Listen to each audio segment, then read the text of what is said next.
Ladies and gentlemen, today we are at a coffee house, one of many that my guest today likes to work at, and his name is Shoenhofer, and he is from Kansas. What's the name of the town that you're from? Olathe. Olathe, Kansas. Right. And we have never been to Kansas before. Okay, my crew and I were on this 50-state trip. My best man from my wedding lives here and his wife, so we came into town and Mike said to me, you need to meet Trace because this guy is all over town in all different coffee houses, and he is working on his art. So tell everybody what your passion is. Yeah, I have a lot of passions, I think, all rolled into one. And when I come out and work on my art, I kind of get to utilize the time and the work to enjoy and experience all of them together. Just starting with, I really enjoy listening to books and taking all that in. I enjoy talking to people and conversing about whatever random stuff. And I enjoy the creative process of making a picture or making a painting. So you roll those three passions into one, you get a pretty happy person, I think. I've been thoroughly enjoying what I've been working on and learning more every day, doing more books, painting more pictures, meeting tons of people, joking, laughing all day long. So it's a great mixture of work. Where did this love for painting start? How did this start for you? Have you been painting your whole life? Well, I painted as a kid. I always go out and draw at home, just doodling, or at school or whatever, in slow periods, and I had some art classes here and there. So my background is not so much painting and art, but I did dabble in it just a little bit when I was growing up. Mostly I played sports and was interested in that type of thing, sports, football, basketball, and baseball, and all through high school. I went to college and I got my business management degree, and so I started managing a Walgreens store, and I kind of I took a crazy shift where I worked 1 week, I worked 80 hours, and 1 week I worked 0 hours. So I had so much time on my 0 hour week where I remodeled my basement, finished it, I guess, and put a bar and did some other stuff, and kind of did some trips, went here and there, and just really kind of saw a guy working out at a coffee shop one day, and he was doing some chalk work. I was like, I can try that. So I brought my stuff into I think it was Borders, right in my own neighborhood, and just kind of dabbled with painting a little bit, drawing a couple of trains, drawing a couple of scenes, like some graffiti on the buildings, and I never really knew what my next project should be when I was first starting. So it was kind of rough. So I paint one picture, kind of flip-flop it, do something totally different. But these projects might be, either weeks or months in between. And as I go, I continue to travel more with my 1 week on, 1 week off schedule, back and forth. I once did 3 weeks in Los Angeles on a movie. I was a PA, so I got to see all that being done. I've done drives just to Las Vegas and going through the desert and just staying out in the middle, like Flagstaff, just camping out. So is that where you get a lot of your inspiration from for your work? Well, I think the inspiration just is more like a curiosity of the world. So being able to travel and be able to look forward to something, like I want to go out there and I want to climb a mountain. I think being inspired is just kind of like what you guys are, being motivated to learn new things, motivated to do new things. And like you, motivated to meet new people, being out in the world. Like, I connect to what you're saying. Hear what they've got to say, hear what new things they're doing, what new things I can find. I've been finding new stuff. Just this week, I found the strongest fiber Like I'm thinking, I'm going to start painting my pictures with this strong material. I've been talking about people like, they use canvas. How long ago they started using canvas? And why am I still using canvas? But that's great because it's like you're creating your own aesthetic. Right.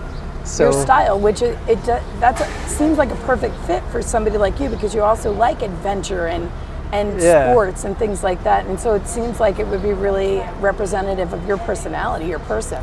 Yeah. So one of the things, like for now, I've been talking about this the last couple of days.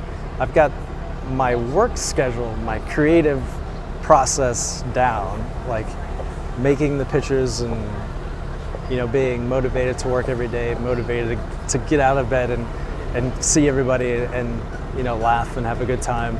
But now I think I'm gonna try like get into another new area where hopefully I'll be able to go out like you guys are and go out and do some shows and continue with actually trying to be an artist. All I can do is try. All anybody can do is try. So, which is one of the reasons that I love speaking with you because I'm trying to motivate my audience, those people who are good at art or have something within them to want to create art or to even give it a shot. Because how old were you really when you realized, well, hang on a second, I have a little bit of talent in this area? Because that's one of the conversations that we have is passion discovered or rediscovered? Like, is it something you always know you have or something you can realize later, Right, maybe you've got some talent you knew that you had when you were a kid. Then you go through school, you've done what you're supposed to do all your life, and then things like, wow, what is life? When I get out of bed, what am I gonna do? How am I gonna keep going day after day? And I think that's when you make a decision. Okay, well, my life is okay, but how can I make it better? What can I do to go out and to have the fun? There's so many things that people try to convince themselves that they're having a good time and they're having a good life, but really, most of them are just boring. Right. What hesitations or challenges do you have keeping this life or creating it?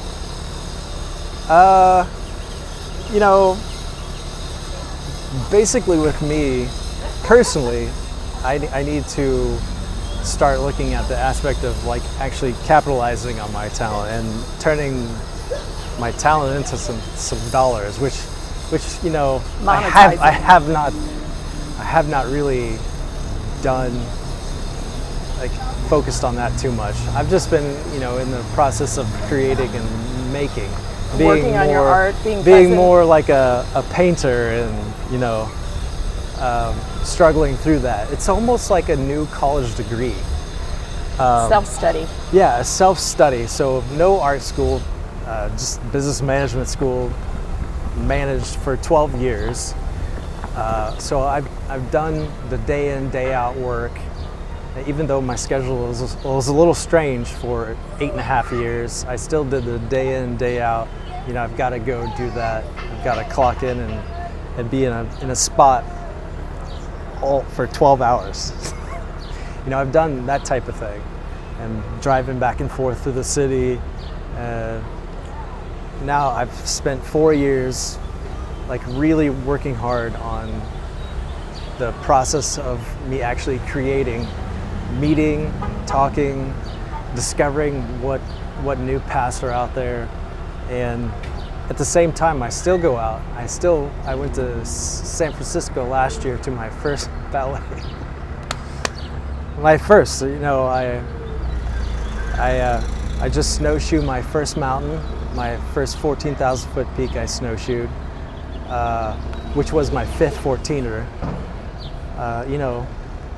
My first time at Disney World last year for the pageant, my first time at a pageant. You went to a pageant and you're painting, you sponsored them and you're painting pictures, which I just saw, which were amazing to me, of the winners, right? And get this, last year was at Disney World. So this year, this Miss High School America pageant is in San Antonio. And Which is in Texas. which is in Texas, which they have the Riverwalk and all that kind of stuff. Okay, I have a friend who lives in Lexington, Kentucky, so I have a friend that lives in Chicago, and I'm looking at the Amtrak routes, and I think I'm gonna do an Amtrak to Chicago and stop there, then an Amtrak to Cincinnati, stop there, and I was just looking, how do I get to San Antonio from there? And it can be done. I can go actually to the coast and go through Atlanta and New Orleans to San Antonio. That sounds like a fun trip to me. But I'm looking forward to the pageant because my pictures are finished. I'm doing a few supplemental paintings of like some crowns and some beauty pageant scenes, which are kind of cool. So a little different. But I'm ready to do my second pageant and meet everybody and I don't know, just get that vibe again. See San Antonio, it will be a new place for me. Get rejuvenated. So what do you think that you've learned about yourself through all of this?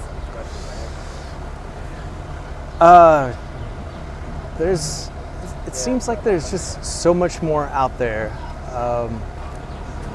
because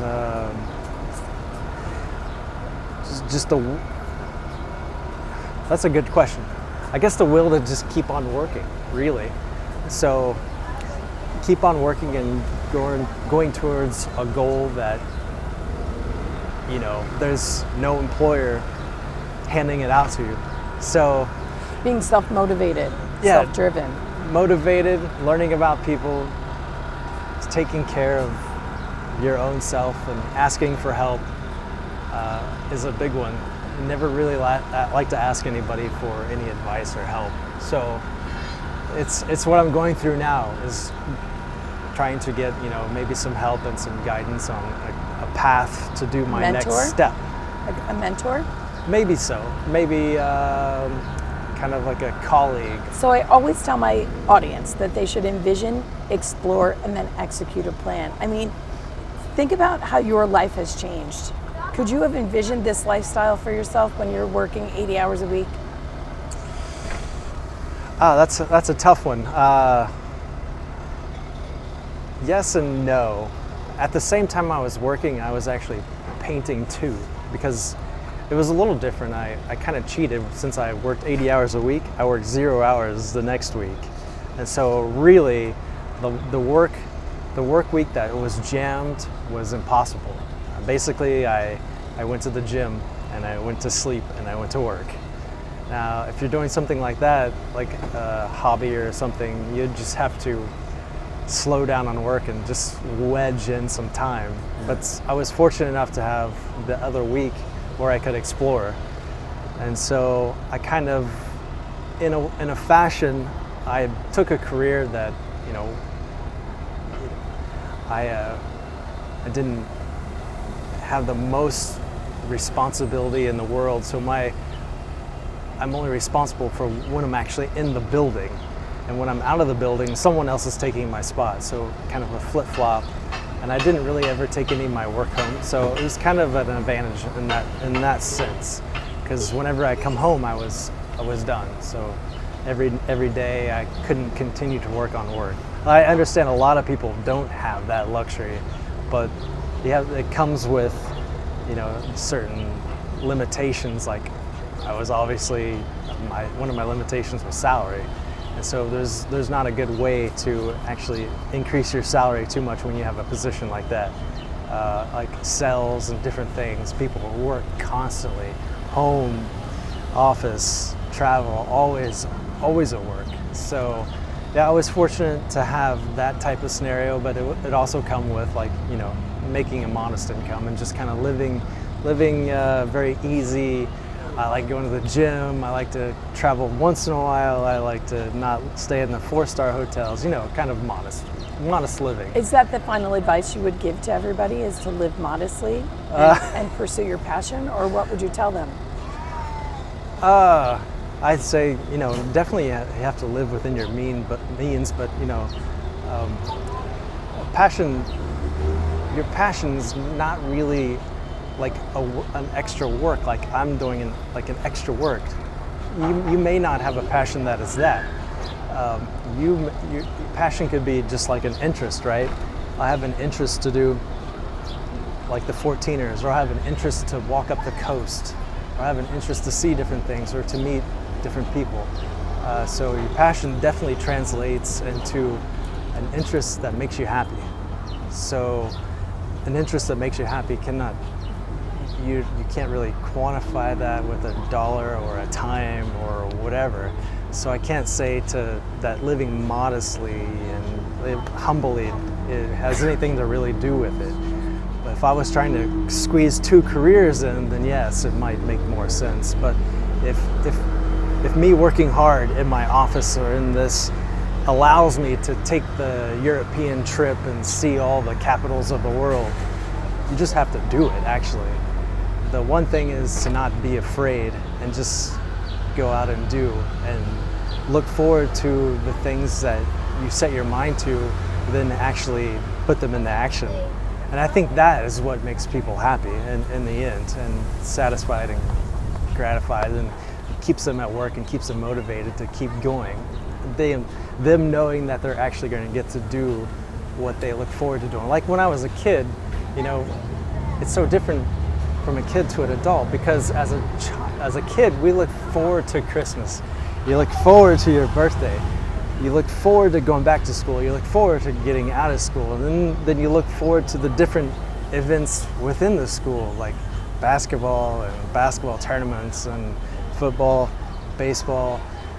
As an adult, it kind of all melts into one. And so you've got a year. Okay, am I going to look forward to the next year, the next year, the next year? Then kids, and they do stuff, and you just kind of have to decide or think of, or whatever has been in your past life that you wish you could have done, and do some of those things, and make those holidays that you used to think of as a kid, plan those and think of them now as an adult.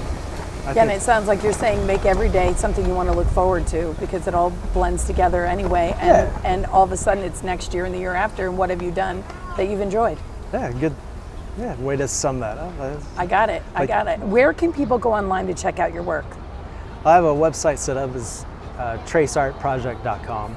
Say it again, traceartproject.com. That's okay, right. Perfect, and we'll include that in the show notes. Thank you so much. And do you have another spot? Oh, no, it's all right. Are you on Instagram or anything like that? I am on Instagram. Okay.